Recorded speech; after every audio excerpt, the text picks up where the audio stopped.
Well, welcome, Chris Emery. Thank you for the reminder that it is now time to get started. So it is 7:59 and a half, let's say.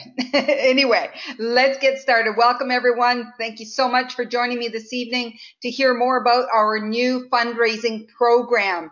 As we go through this presentation here tonight, I again just encourage you to go ahead and take note. And if there's anything that is not clear or you want me to expand on, I will take a few minutes at the end of our presentation to address all of those. So feel free to either post it in the questions box of your control panel, or you can just jot down notes and cover it with me audibly at the end of our presentation. Okay, so let me just see here. We're in record mode, so we're ready to get going. Well, I am so excited about this fundraising program, making it available to all of you. We've been in the pilot project mode for the last few months, and I thank each and every one of you that were involved in that pilot project, because you helped us to put this together. As you went ahead and implemented the fundraising program and worked with all the glitches and hiccups that we had along the way, you helped to shape this into what it is today. So thank you, thank you, thank you. And to all of you that are joining us in this program now, you're going to continue to help us to shape it, because I know that this is not a finished work. It is actually going to evolve as we continue to improve it. And we don't know where it needs to be improved, but we'll find out as you're implementing it. So we look forward to spending some time with you as you are approaching fundraising organizations and helping them to achieve their goals of raising the funds that they need for their particular cause. So this could be a very rewarding program for you, not only as an increase in your income and helping you to advance in status level with your Regal business, but also just making a difference in other people's lives as you help those organizations to achieve their goals. So let's move forward and see what this program is all about. Okay, fundraising objectives. Why are we having the fundraising? Well, it provides ambassadors with an additional marketing strategy to grow their Regal business. As you know, we talk about a lot of different marketing strategies that we encourage you to implement into your business that could help you to branch into new circles and to just mix it up a little bit, make it lots of fun and all of that. So this is just another one of those additional marketing strategies for you. It will also introduce Regal to new circles of customers, and therefore bringing new customers to you, new customers to the company, and it becomes a win-win for all. It also will empower you to promote to your next status level and to increase your income as you gain those extra customers and you get into other circles of people that you wouldn't have otherwise. And you know, the volume that you have potential of attaining through these fundraising is phenomenal. I mean, right now you're getting one customer at a time, whereas when you go fundraising, you're getting a whole organization full of individuals that you're tapping into. So what a great opportunity for you to grow your Regal business in 2018. So let's talk about the program overview. What is this program all about? Well, we did have that pilot project that we conducted from September to December. It went very well. We did have some glitches that we needed to work through, some wrinkles, if you will, and it took patience and understanding on the part of the fundraisers and the ambassadors, and I thank them for that. But you know, if it wasn't for those, we couldn't have known what those hiccups would have been, what those hurdles would have been, and we would have launched this with all of you, and then everyone would have had to deal with it. So I'm glad that we chose to do this as a pilot project first, so that we can work through all of those details before introducing it to the masses. Today's introduction webinar is about launching the program to all the ambassadors and informing of the required steps to get started and how to implement, how to roll it out, how to find your fundraisers. We're going to introduce you to some tools and some resources that you will be able to benefit from, as well as your fundraisers benefiting from them. and then how to get started with your fundraising. It'll be a session here tonight to just say, okay, here are the steps that you need to take. Here's what you need to do to prepare. Here's what you need to do to promote, and then to actually go through and implement it all. So who can fundraise? Well, organizations, any organization that wishes to raise funds for a special cause, a special event, or a project. So for instance, there might be sports teams, clubs, private schools, daycares, churches, charitable organizations, public schools. The list goes on and on and on. It's really anybody who wants to raise funds for a particular reason. And so they do not need to be a non-profit organization. They don't need to have any kind of charitable status with the government. It could be anyone who wants to raise funds. And so they're promoting the Regal catalog, the Regal website, and the products that individuals can purchase for themselves or as gifts. And as a result, a percentage of that is going to their cause. So they will need to submit a fundraiser's agreement. That is a requirement on their part, and that's something that you will walk them through. It's quite simple, and it's very similar to the agreement that you have already signed off on when you became a Regal ambassador. How's the ambassador involved in this? Active ambassador in good standing with Regal Home and Gifts is what is required of you. So if you're in good standing with us, you're active. We all heard about the emails that went out to everyone recently, letting you know what your status is for 2018. So if you are considered active, you are definitely able to participate in this fundraiser. You will need to submit a signed agreement indicating that you agree what the terms and conditions are of this program. And you will need to read through your ambassador guidebook that is in the handouts of tonight's webinar. And following that, at the end of the guidebook, there's a qualification assessment questionnaire that you need to complete and submit to us along with your agreement. The reason we do all of that is because we don't want any fundraisers to fail. And when we have ambassadors who refuse or just don't know that they need to go through the program first, introduce fundraising to an organization and it flops because the steps weren't taken, the procedures weren't followed, then that looks bad on the ambassador as well as the company. And so we want to make sure that anyone who's out there representing Regal as a fundraising ambassador has gone through the process of learning what this program is all about. Okay? All right, program structure, how organizations are paid, and how to track your organization's activities. So first of all, how organizations are paid. They're set up separate with a URL attached to your account. So we set them up with their own account number, but that account number is attached to your account number. So what that means is that when they have sales happening, those sales are showing as under their account number, but for commission purposes, that account number is attached to yours. And so you will be the one that receives the commission.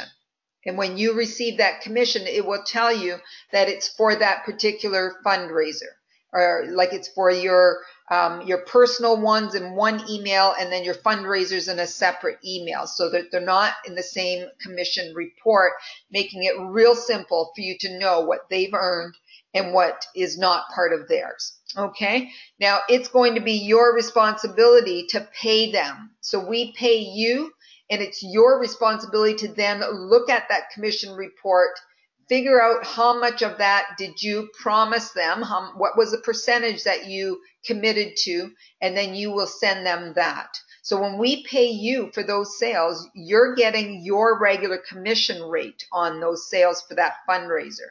But you may not have committed to giving away your whole commission. You may have just gone with the chart that I'm going to show you shortly, or you have determined another amount.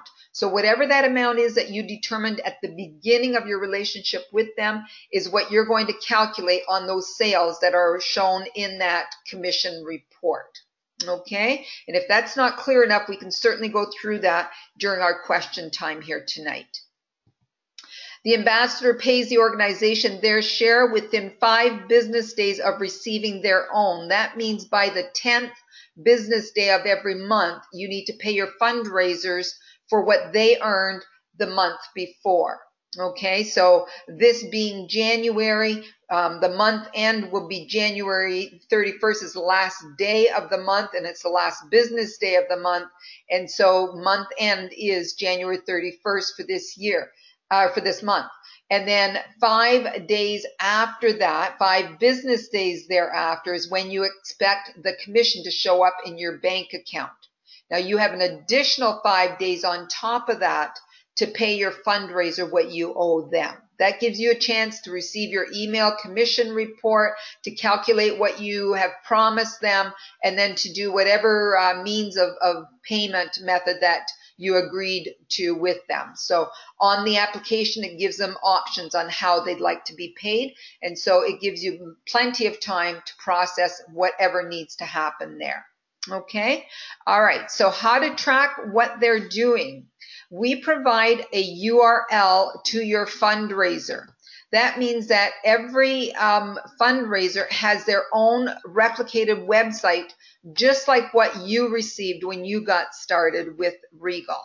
And so we provide them with their own personal URL.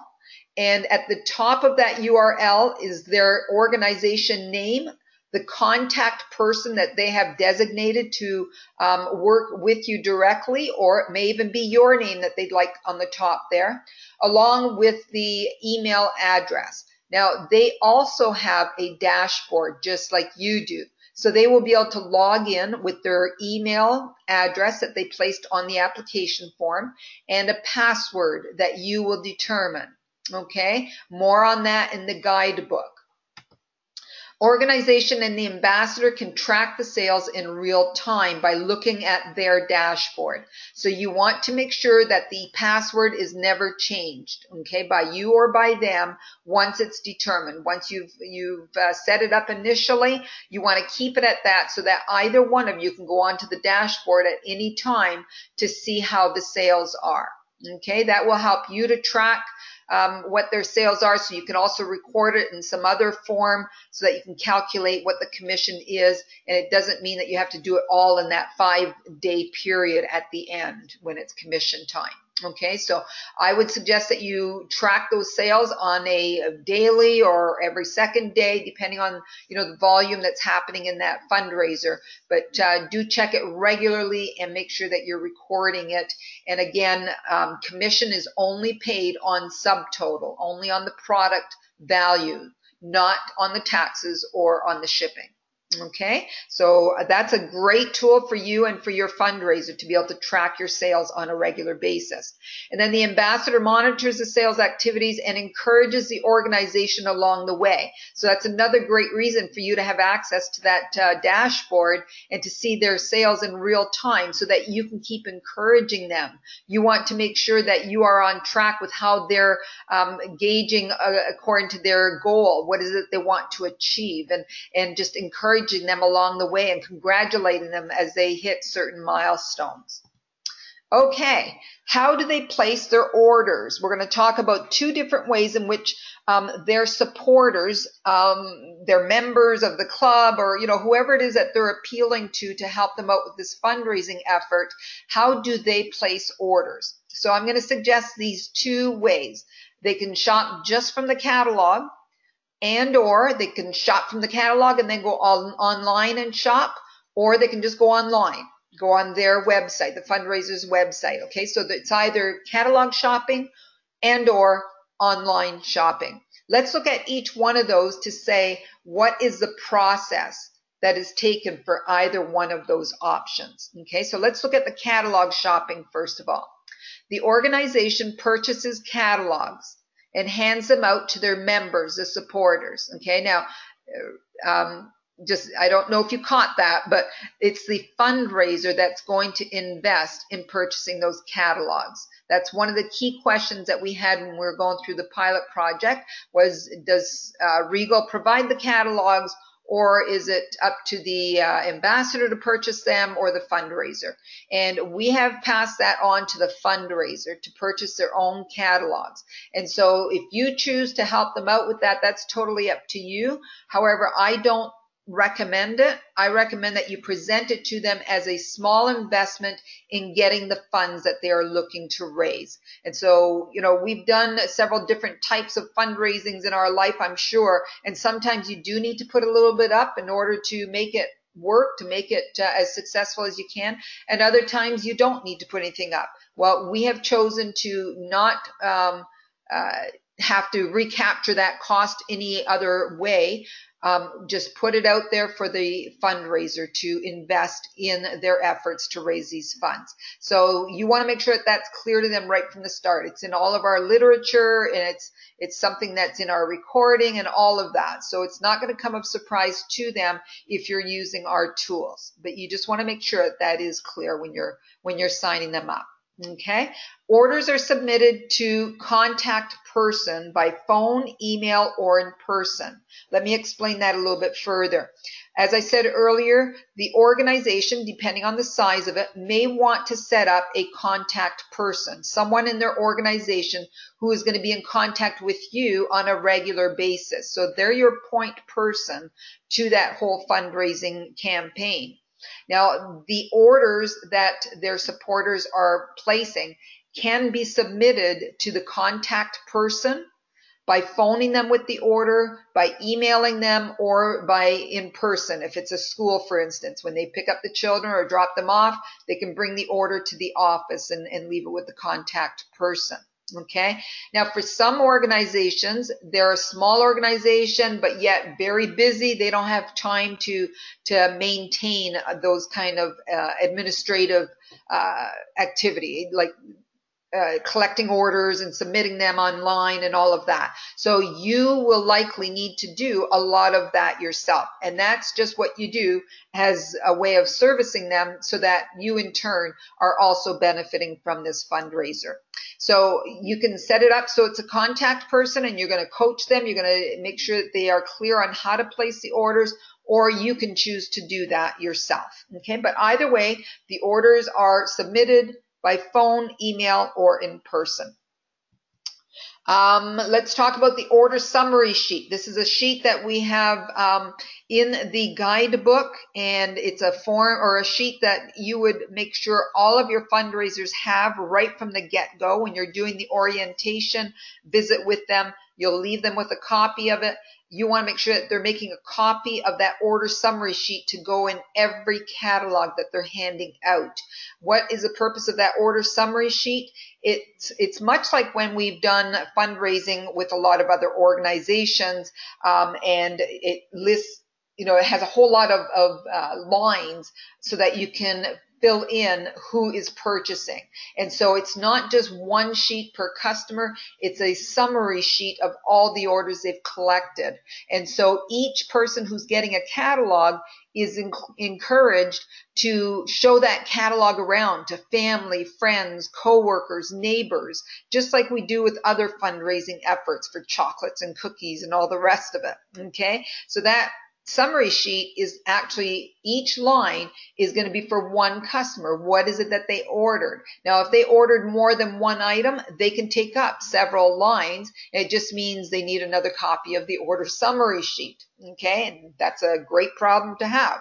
So if Sally Smith is ordering 3 items, Sally Smith will have 3 lines on that particular order summary sheet.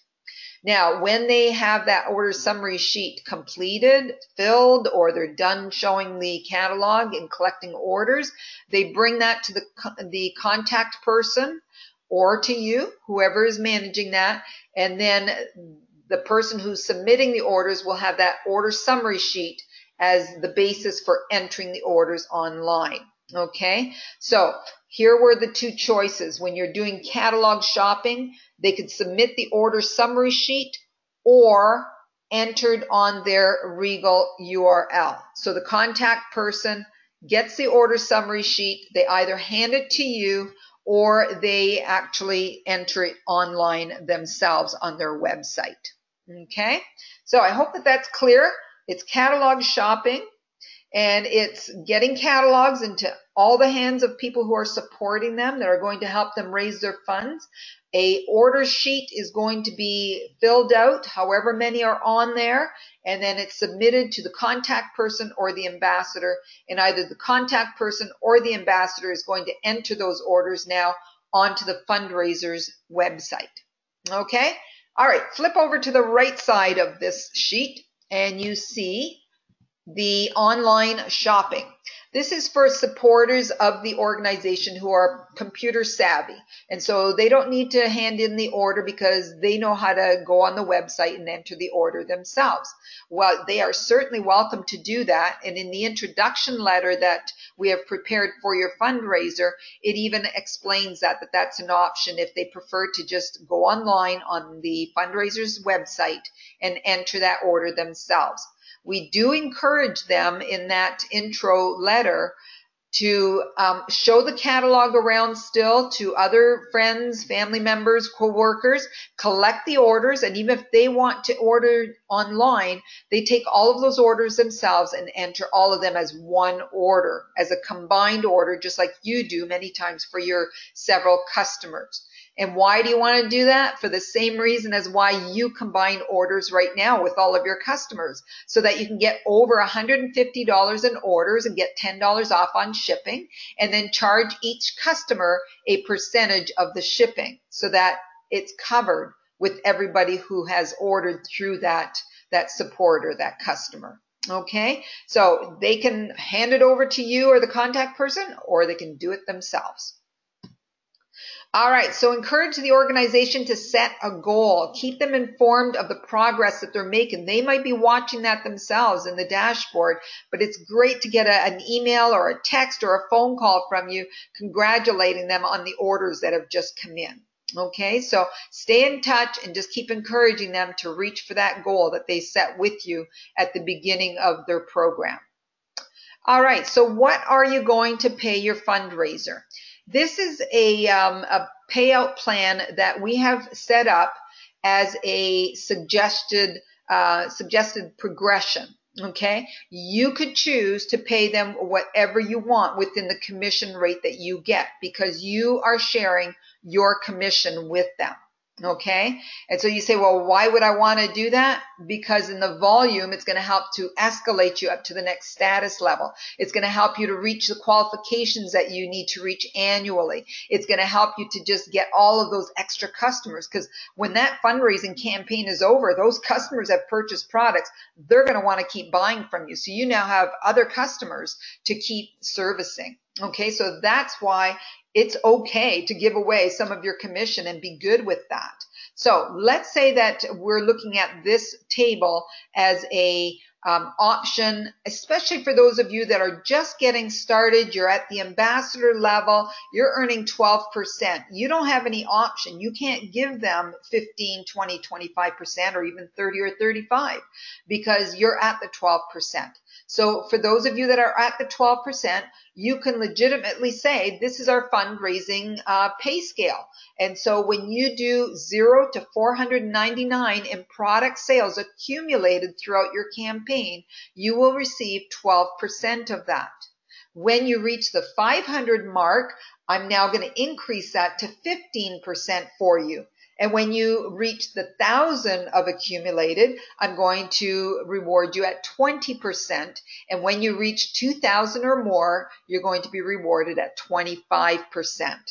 Okay, and so you want to encourage them that there are other fundraisers who have done even greater than the 2,000 mark. And so this is very attainable, and it's a great starting point. Okay. Also, the fundraising campaigns are open-ended. They don't need to end at a particular date. Many of them do because there's a purpose in what they're raising funds for. But there are others who keep it open-ended. So the newsletters and all the other communications that they have with their supporters is continually reminding them to visit the website so that they can purchase some products for those birthdays and all those other occasions and help the organization to continue to raise funds.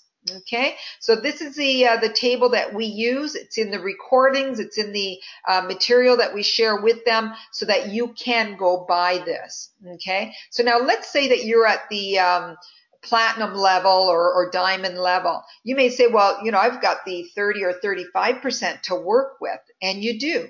And you can certainly give all of that away if you wanted to, but it's not necessary. Most fundraisers will be tickled to receive the 25%. Okay, so it's totally up to you.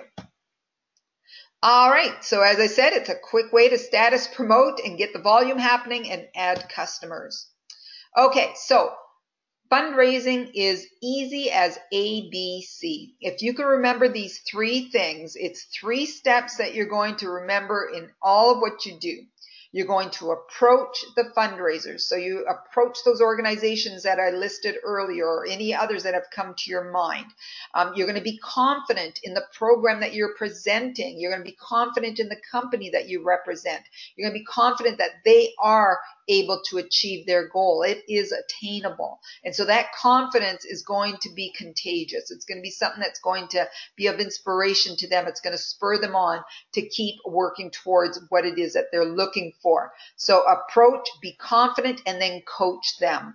Coach the organizations to achieve what they want by following the procedures that you're going to walk them through. Okay? And all of that is in the guidebook. So be confident even right now that you can do it, because we have put this program together so that you can literally read the book and get ready to go. It's that simple. Okay, so who do you approach? A was for approach. So who do you approach? Anyone who typically looks to raise funds. So we already named them all. There's a whole lot there. Basically anybody, everybody in your community who is looking to raise extra funds. Daycares are great because they'd love to add equipment and activities, but don't have the budget to do so. Same with schools, churches. Sports teams want to be competitive, want to go on certain trips for competition. They need those extra funds to do that. There are a lot of social clubs happening in your area, I'm sure, that would benefit from having extra funds to work with as well. And then, of course, there's the unlimited list of nonprofit organizations who are always looking to raise funds for their particular cause. Okay, so first steps, you call or speak with the decision maker.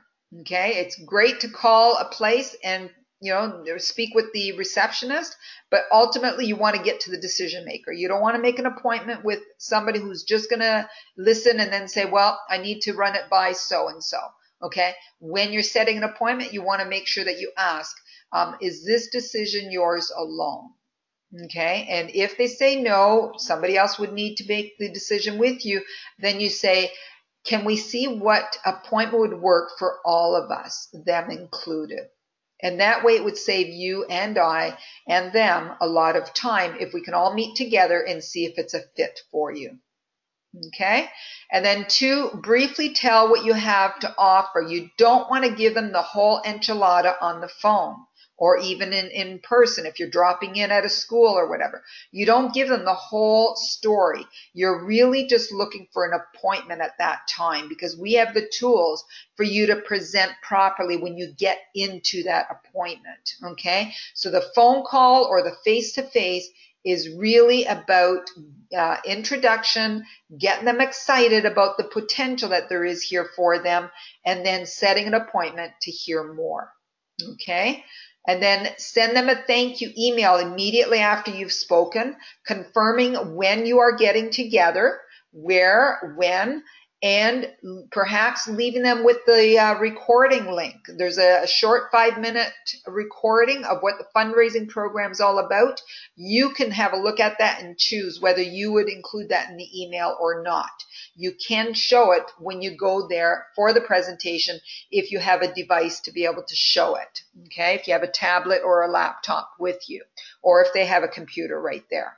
Okay, so you're just introducing them to it. You're getting them excited. You're getting the juices going. They can already start to imagine, the funds, what they can raise and what they can use it for. And then you set an appointment so that you can tell them more there. Okay, why don't you want to tell them everything right then and there? Because they're not ready for it. You haven't groomed them enough, if you will. You've caught them off guard. You've just called them, or you've just showed up at their business, or at their wherever they are, and so they're not ready to process anything and make a decision. So rather than going into it haphazardly and just thinking that you can just wing it, you're better off to wait until a formal appointment. Use the tools that I'm going to tell you about so that you can present to them and get a firm decision. Okay, how to be confident. Okay, Regal Resources will make you look great and you will be informed. When one is informed, they feel very confident. What causes fear is the uncertainties, the fear of saying the wrong thing or not having the right tools to explain what it is that they're going to be doing. And so you don't want to have fear when you go to meet with these individuals. So we've provided you with the resources to bring that confidence. What kind of tools? We have brochures. And if you go to the sales tools of your dashboard, you'll see the fundraising brochures in there, and they can be purchased for a package. Okay. And I believe they're $8.50 for 25. It's been a while since I looked at them, but they're in there, and they're quality printed, and they're very informative, but they're not overly informative. It's not so much information that it's overwhelming. It's just a really nice piece to introduce yourself to somebody. Okay. Intro letter to the supporters. This is a sample letter that they can use to their supporters once they've come on board. The fundraiser has filled out the application. They have their website. They're ready to go. Now they're going to put together a letter that they're going to send to all their supporters, or that they're going to include with the catalogs. Okay. So if it's a school, for instance, it's an introductory letter that they include with the catalog and with the order summary sheet that goes home with each of their students. So we have a sample letter like that you can rework with them to make it, say what it is that they need it to say as far as, who they're approaching. But the gist of what we are saying is basically, here's what we're all about as Regal, what Regal is all about, and how you're going to benefit from this fundraising program and how you're going to place orders. Fundraising presentation. This is in recording form, but it's also in a slide presentation so that you can print it in color, put it in a nice duotang, and take it to an appointment so that you can walk them through it. It's only 10 slides, really only 9, because the 10th one is just a information kind of, your contact information and whatnot. So it's 9 quick slides that you're walking them through. You don't want to have a long, drawn-out appointment. You want to get to the point. Most of these organizations are too busy for even a half-hour or 40-minute appointment. So when you're setting the appointment, you want to let them know, I can show you what you need to know within 15 minutes. Okay? And that's true. Now, if it goes longer than 15 minutes, it's probably because they're asking you questions and they're taking you down some paths or explaining more about their organization or whatever it is. But your particular part can be done within 15 minutes. Okay, the order summary sheet, as I mentioned earlier, is prepared for you, and it's something that you will have to leave with them so that they can make as many copies as they want, so that each catalog has one. And then the fundraiser's application and catalog order, that you do when you go to the appointment. It's all laid out in your guidebook on what you could say at an appointment and how to get them to sign on. Okay, and so you have the application in hand when you go to that appointment, and you also have the readiness of taking their catalog order, whether that means you have an order form, a Regal order form with you, or a notebook, whatever it is that you would want to do to know how many catalogs they're actually ordering. Okay, and you want to be able to submit the fundraiser application and the catalog order immediately after leaving that appointment so that we can get this rolling for you. Now, how long does it take to have an application approved? At the end of the pilot project time, we were getting them done within, well, for some of them it was even the same day, but I won't promise that. But within 2 or 3 business days.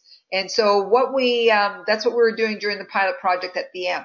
What we are doing now with new ambassadors and now with new fundraisers is every week, whoever has come in since the previous week is approved. So from one week to the next, and it's typically on a Wednesday or Thursday that I get my my list of new ambassadors that have just signed up in the last week, and that's when I send out my orientation email. So that's what you can expect for your fundraisers, is that if you submit the application anywhere in between say Wednesday night until Wednesday morning, they should be added to that Wednesday list, and they'll be notified by email, welcome email, on the Wednesday late in the day or on the Thursday. Okay, so 1 week is what it typically takes, but often it can be done even faster. Okay, so if they're in a rush, if you know that there's a campaign that they have to get started immediately, you would just need to notify me, and I would see if we can put a rush on that process for you. Okay, and then firm up with them what the next step is. So when you're in that appointment, you want to let them know, okay, so now what do we do? You've completed your application, and we have your order for your catalogs. What do you do next? Okay, and so that again is all in the guidebook. So that was being confident, knowing that there is process in place, there's tools in place, and so you're not alone. You're able to just follow everything that has been written up for you. And then how do you coach your fundraiser? You think, well, this is new to me. How am I going to be coaching them?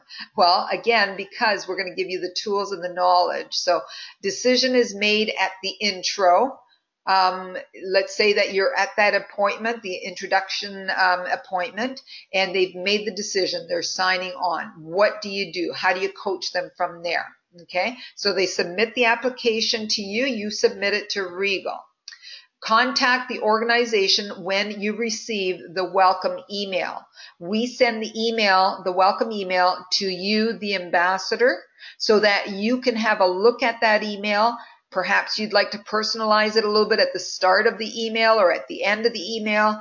And we also have in there their login information for their dashboard and their ID number. So for the dashboard, what I want to suggest is in that welcome email, there will be a temporary password in there, just like you all received when you first got started as an ambassador.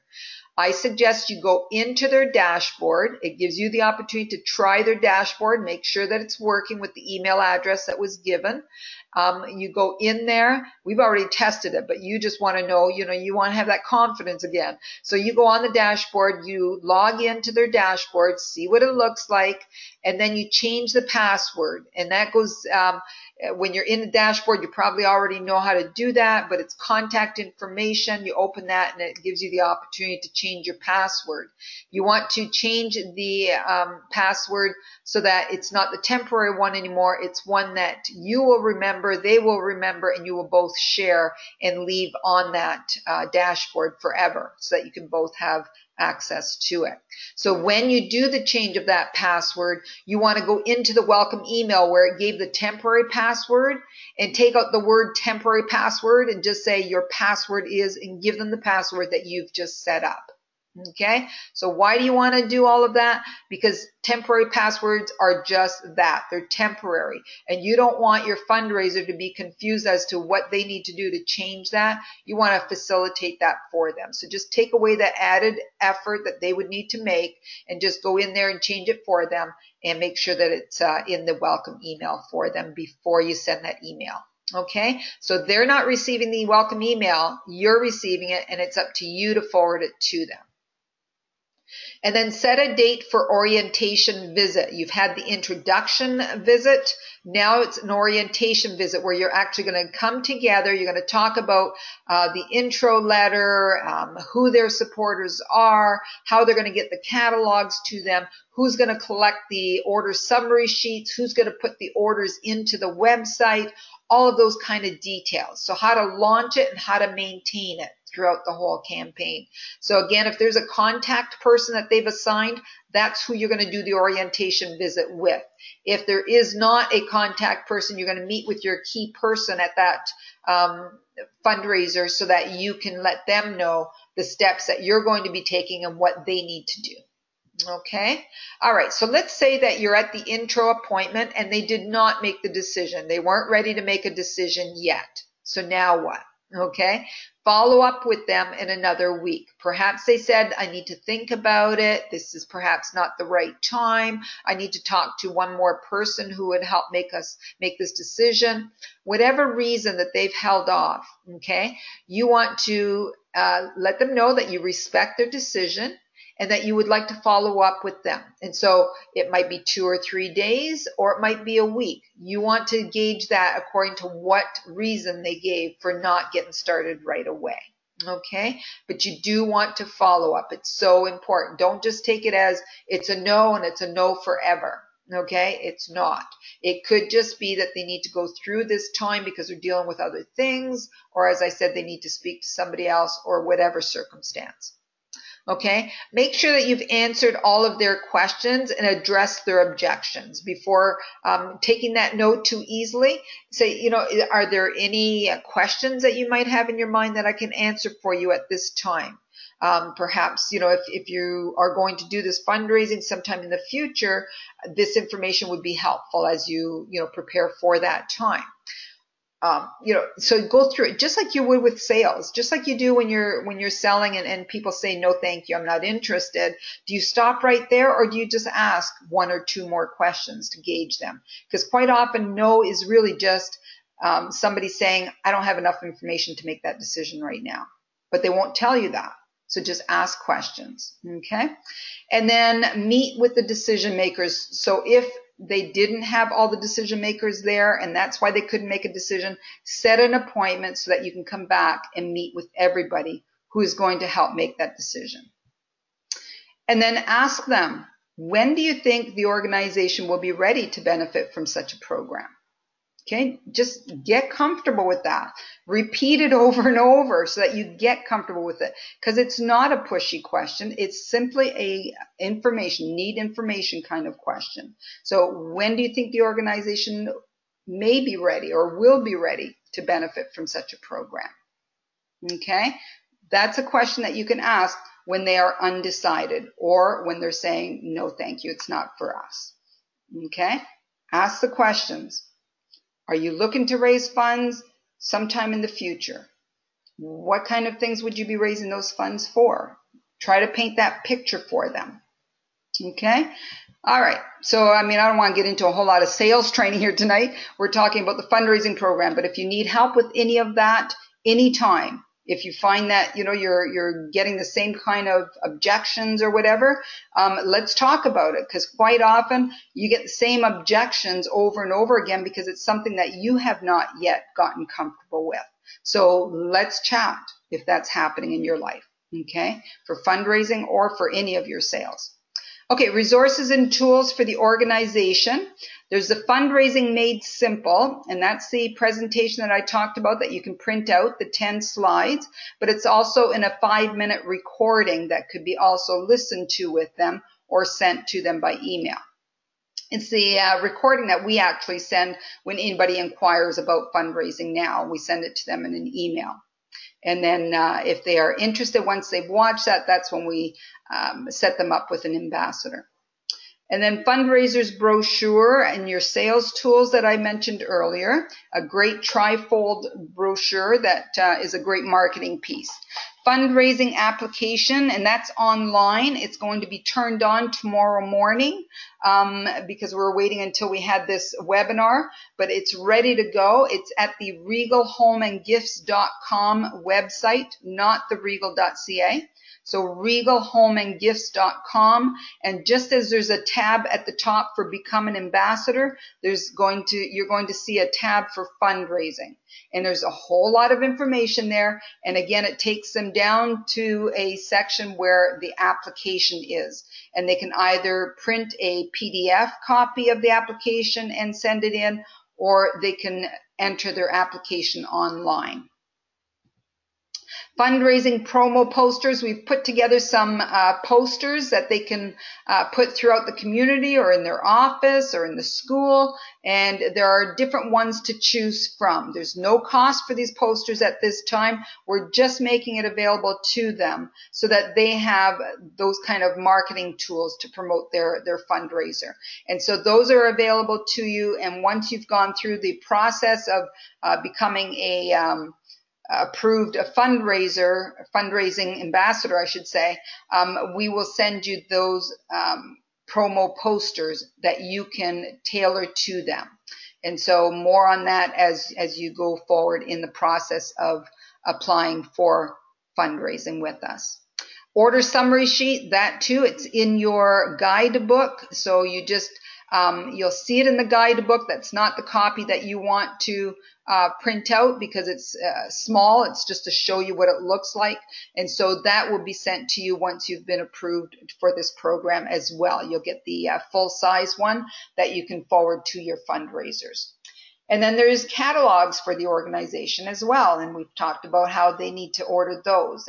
And we talk in our material to the fundraiser about the pre-ordering period where they get a discount and it can be customized, or if it's in between the pre-ordering time when it's not pre-ordering period, then they can still purchase them in packs of 12 and put their own contact information on there, just like you do with your regular business. And then they get the personal URL with a dashboard, as I've been saying throughout this presentation. And then we have the introduction letter that I talked about. That is a sample for them to send to their supporters. We also have a sample thank you note. We recommend that if the orders are coming to them, to their address, and then the orders are getting distributed to their students or their supporters or whatever from their office, then that they can just use this little thank you note that they put into each of the packages as people are picking them up.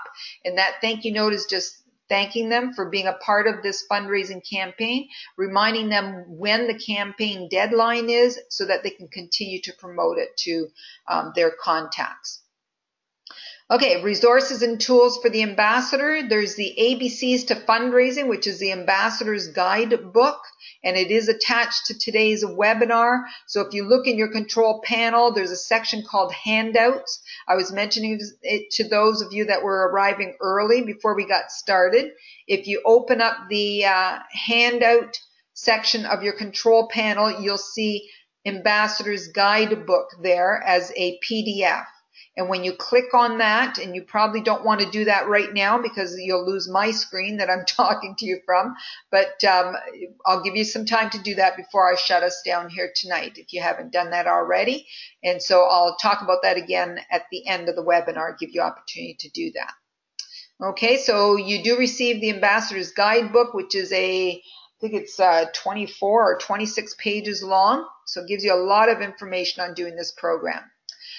There's also the Ambassador's Fundraising Agreement, a very brief one-page agreement that says you are in agreement to all of various things. Okay, so you read through that, you sign it, and you submit it to us. Also, the Qualification Assessment Questionnaire. It's, excuse me, is basically to ensure that you have read your guidebook and you know how to run this fundraising program. Because as I said earlier, if you go ahead and just wing it and do your own thing and it doesn't work, it looks bad on you, it looks bad on the company, and it makes the fundraiser frustrated and very upset. We had one particular situation during the pilot project that a fundraiser was not properly cared for, left on their own a large part of the time, and all kinds of things went wrong. By the time they reached me, they were very frustrated. We saved them, fortunately, but yes, it was very frustrating for them, and they were ready to just throw in the towel and never want to do a fundraiser with Regal again. So I say all of that to say we do need you to go through the guidebook. We need you to do the qualification assessment and hand it in to us along with your agreement to make sure that we're all on the same page. And then ongoing support and assistance as you require it. So you can contact customer service, you can contact me, you can contact other ambassadors who are qualified to do the fundraising, and there's lots of support between all of those resources. Okay, building trust and credibility is very important because your fundraisers will continue on with you, will have repeated campaigns with you when they have built a strong relationship with you, when they feel that they know you, like you, and trust you. So meet face to face when you're doing the introduction and the orientation. It's not enough to do it by phone. Now, I know that there's times where they're going to be too far away for you to do that. They're going to be a distance away. That's okay. When they're too far for you to travel to, then a phone call is the next best thing. Okay, but I wouldn't do it all by email or text. It needs to be a personal touch. And so meet face to face. If that's not at all possible because of the distance, then do it by phone. Be in touch at least weekly and provide access to how they can reach you. Let them know what is the best time to reach you and how to reach you. Is it by cell? Is it by text? Is it by email? If they need to speak to you by phone, what are the hours that they can reach you?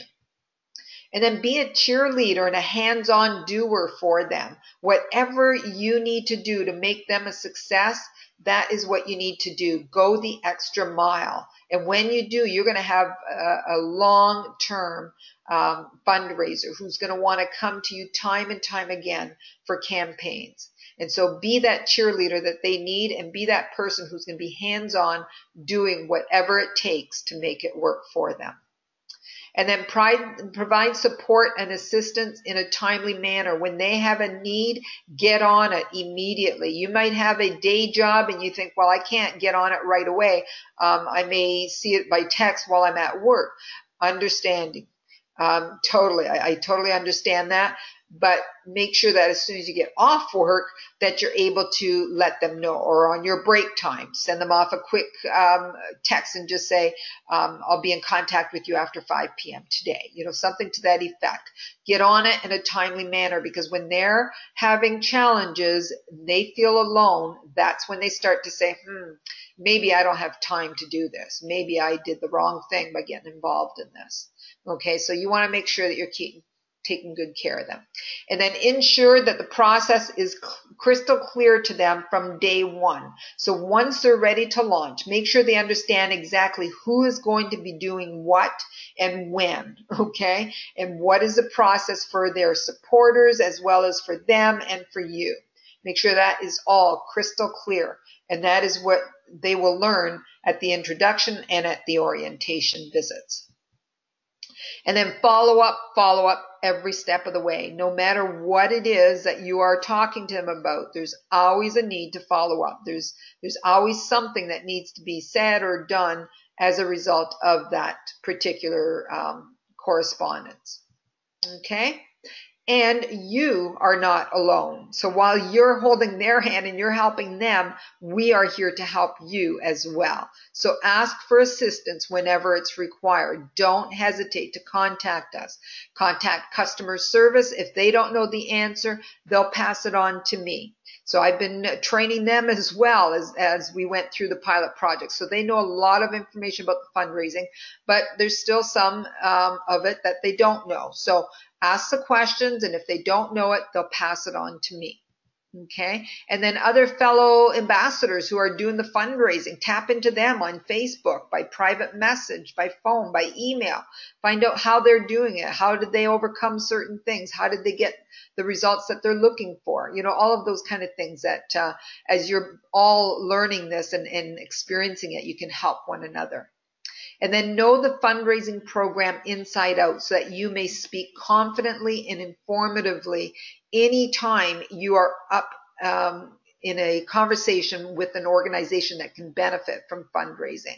You know, you might be at a social event or at a family event or in the supermarket. You just never know when those people are going to pop up into your life. And so be ready, be confident, and know the information that you need to give them. And again, as I said earlier, don't give them the whole story.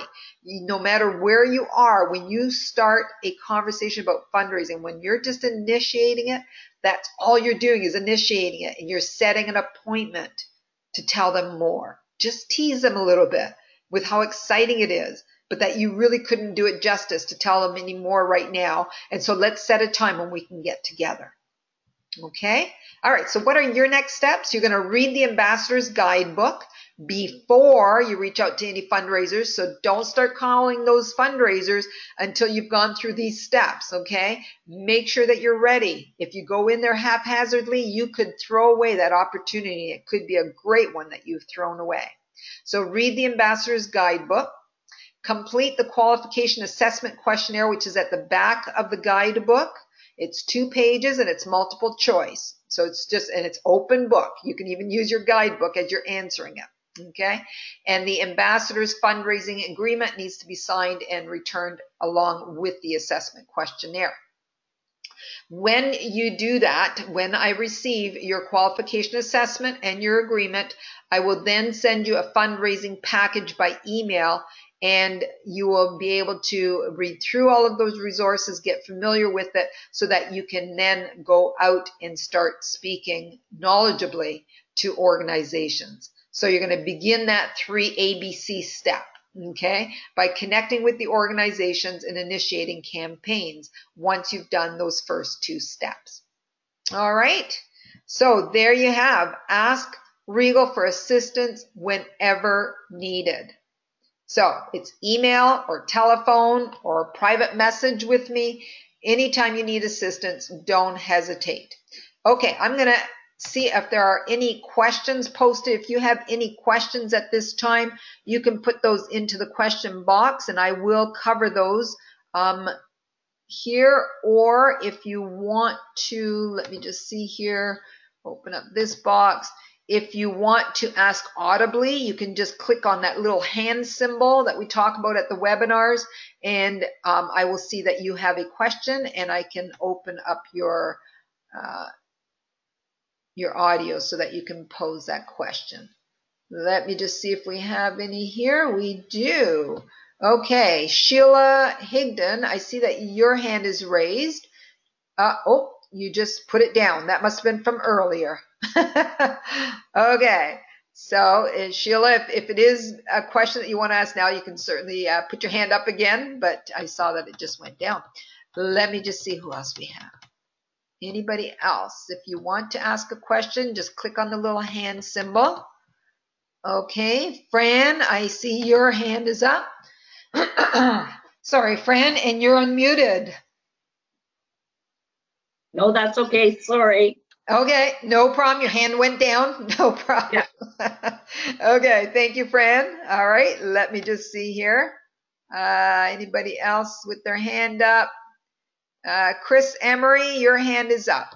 I'm gonna, no, it went down. Okay, I think you're all putting your hand up because you placed questions. I think it shows me that even if you just put a question in the box. So let me just go to the question box. Okay, let's see here. Is the handout on the Regal site? The handout is not on the Regal site.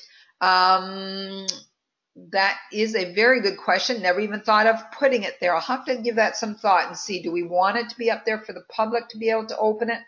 Probably not, but we could put notice in the fundraising section of the website to say if you are an ambassador and you would like to be a fundraising ambassador, request the handbook, the guidebook. So I'll give that some thought, Patricia. And so it is not there. It needs to be requested at this time. And so it is in your handouts here with the webinar. And if you're unable to open that at the end, when I give us a couple of minutes to do that, if you're not able to download it, then you can email customer service at regal.ca and we will get that to you tomorrow.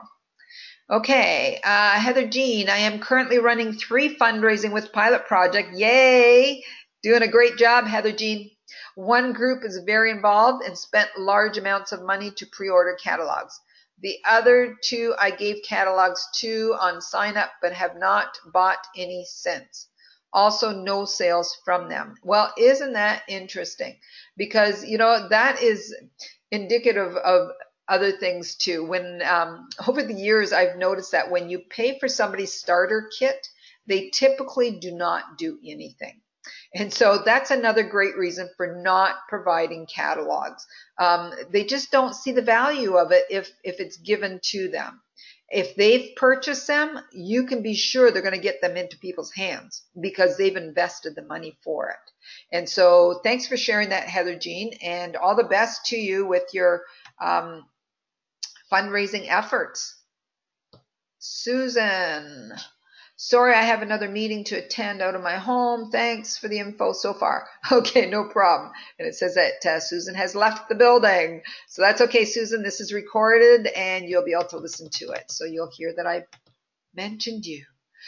Sabina, will the catalog have their URL printed on them or do they have to put a label on themselves?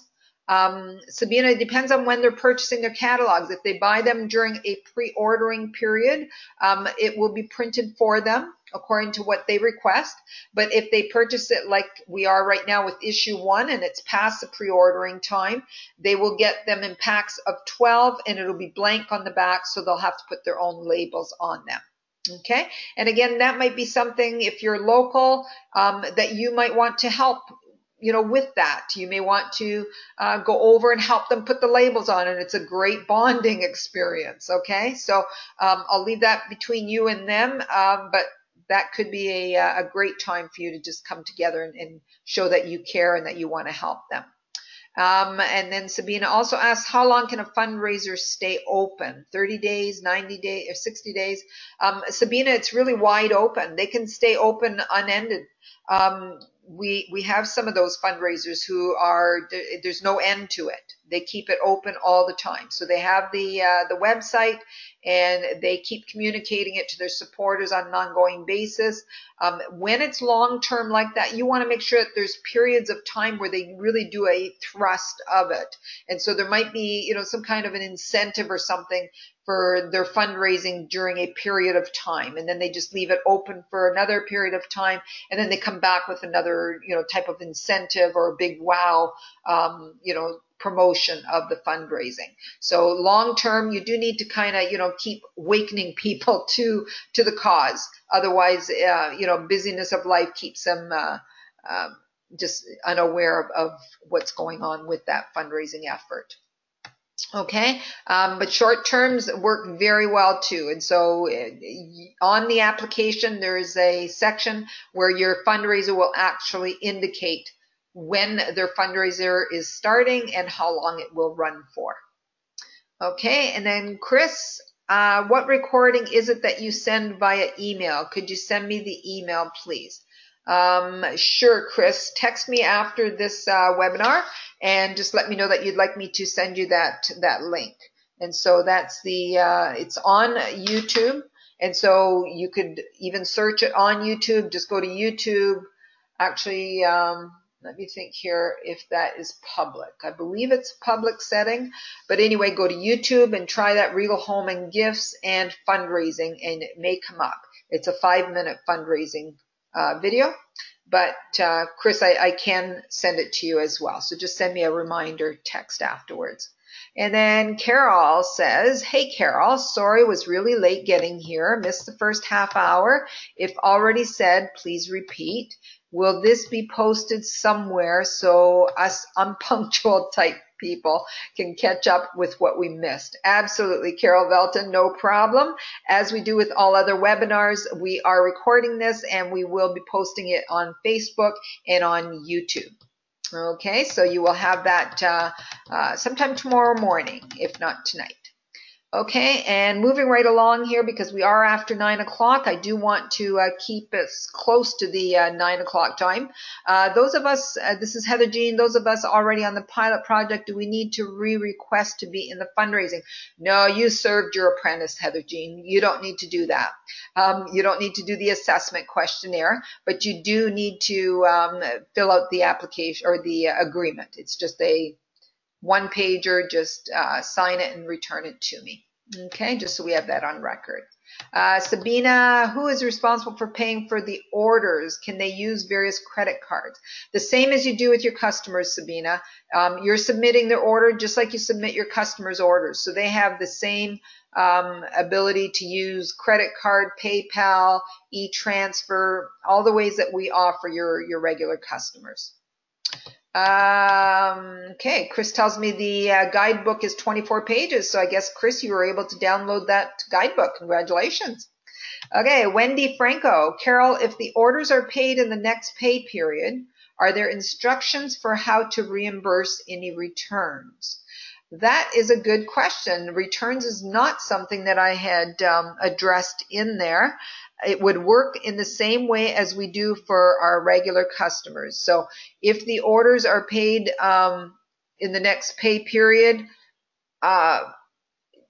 right now with your customers, like if they're purchasing something and it's paid for and they return the product, we have to back that out of your commission. And so that would be the same thing with regards to you. So you need to make that clear to your fundraisers that if any of their customers return products, that they will need to be deducted the commission that was paid to them on that order. Okay, so again, as we say with your regular customers, you want to make sure that they are fully aware of the return policy. You want to make sure that it's crystal clear in that orientation period. So that's probably another resource that you want to include when you're going to the orientation visit. Make note of that, and I'm going to make note of it too to include it in all of our documentation, including in the guidebook. And that guidebook will continue to be revised every now and then, so it will be evolving. So thank you, Wendy, for bringing that to my attention. I will make mention of the returns in there. Okay, how long, this is Darlene Robertson. Hi, Darlene. How long would you run the fundraiser the first time? It really depends on the organization. Some of them want to run it for a month because it's a particular effort that they've taken, that they're raising the funds for, or it's open-ended and anywhere in between that. So it really, there's no set time for that first time fundraising.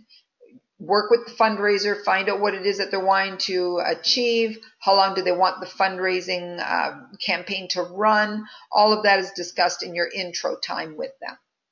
Okay.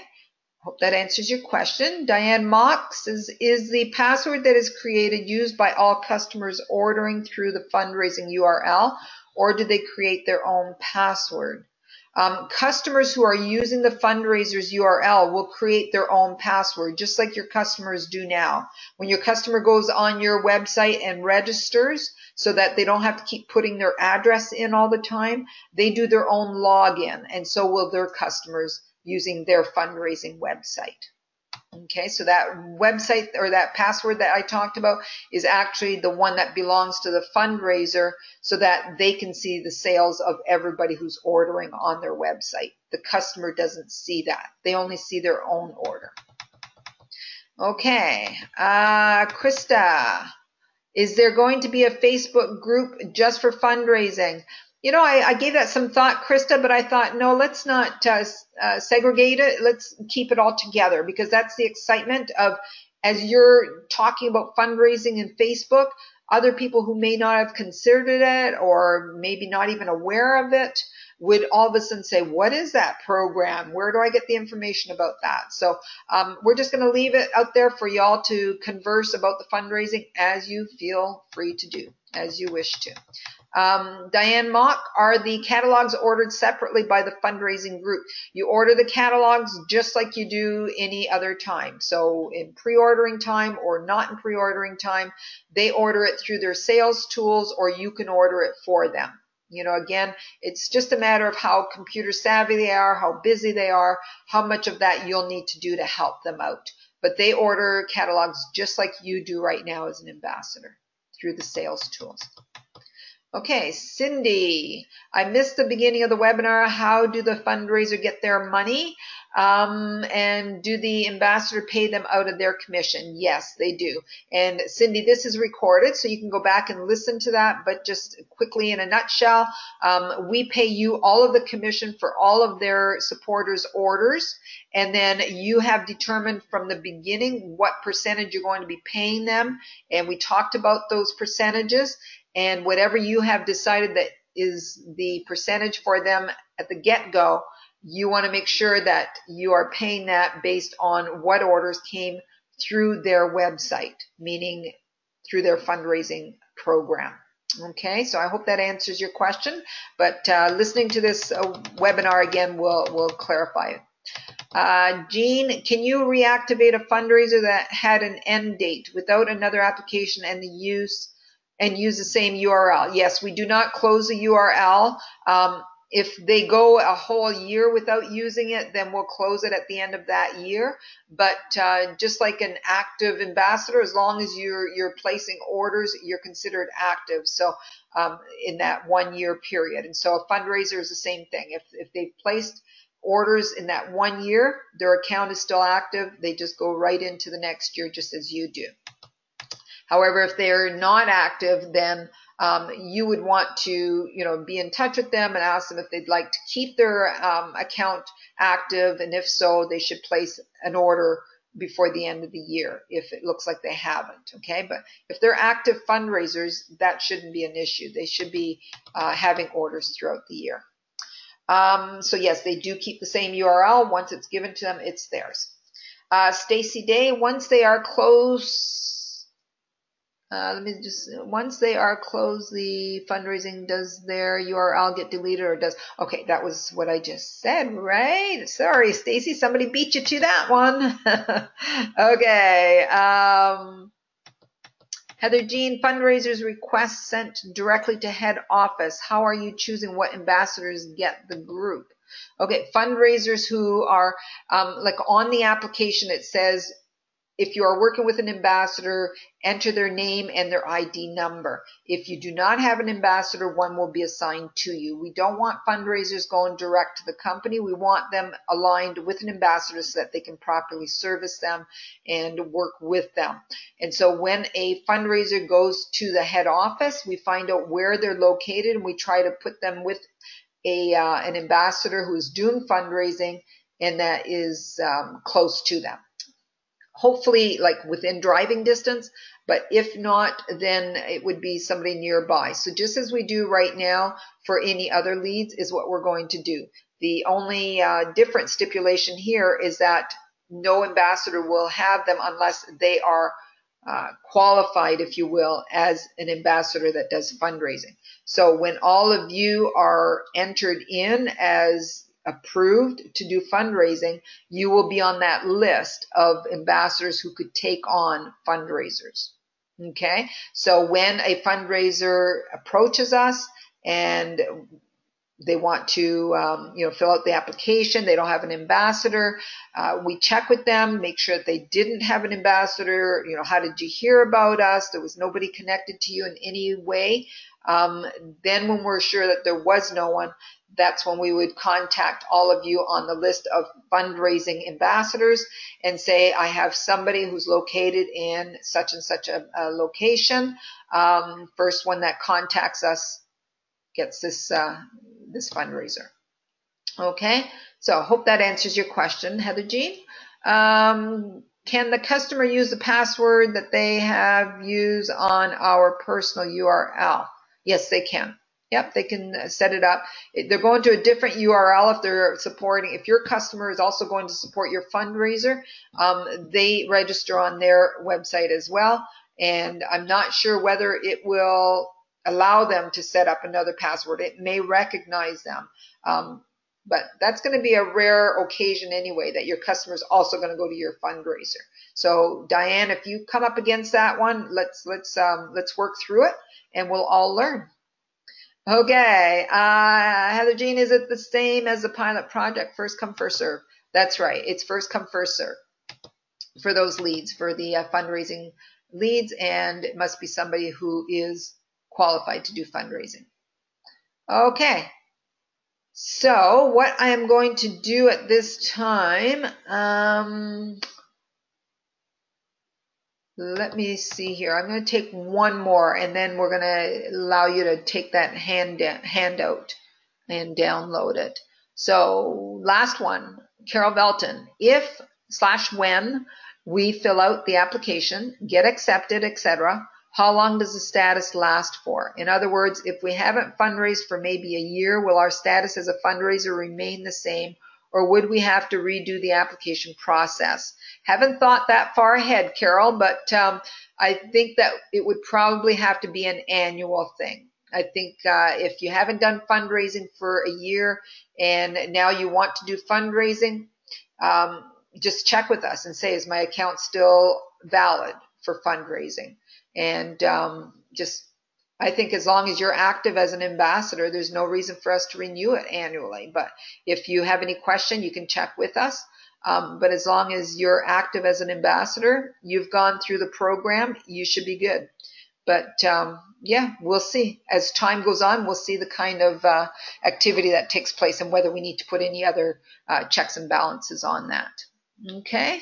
All right. So going back to the handouts, if you look at your control panel, for those of you that have the document, you can always leave at this time. I appreciate your time. Thank you for joining us, and thank you for your interest in the fundraising program. Let me walk you through again for those of you that do not have the handout yet.